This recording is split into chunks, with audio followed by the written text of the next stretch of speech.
Villagers staged a protest claiming that one family's actions have left them feeling unsafe.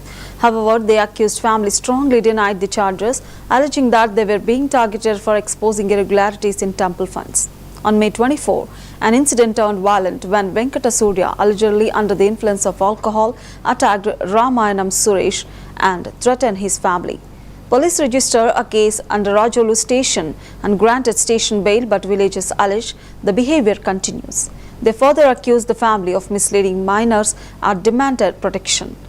Meanwhile, Nagireddy family members refuted the allegations, stating they are fighting against misuse of Maulamma temple funds that are false propaganda is being spread to suppress the struggle.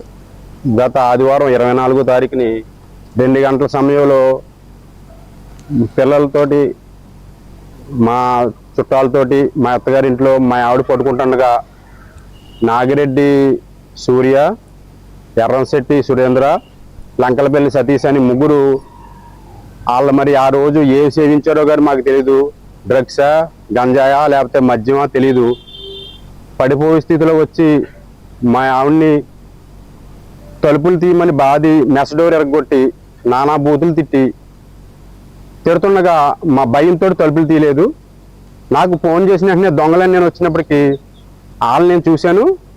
అక్కడ CC కెమెరాలు కూడా ఉన్నాయి. ఎవరైతే మా ఇంటికి వెళ్ళారు, మళ్ళీ ఎవరైతే తిరిగి వచ్చారు. 100కి డైల్ చేసిన వెంటనే కానిస్టేబుల్ రావడం జరిగిన గొడవ తీరు అన్నీ అడిగి వెంటనే ఉదయమే పోలీస్ స్టేషన్కి రమ్మని చెప్పారు. మేము మర్నాడు ఉదయం పోలీస్ స్టేషన్కి వెళ్ళాం.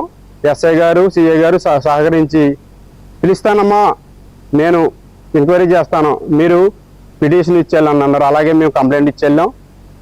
కంప్లైంట్ ఇచ్చిన 24 గంటల వరకు రాకపోతే మన్నాడు వెళ్ళాం. రాకపోతే నేను ఎఫ్ఐఆర్ కట్టేయమన్నారు. ఆయన మాకు బాగా సహకరించారు. గత ఆదివారం 24వ తారీఖుని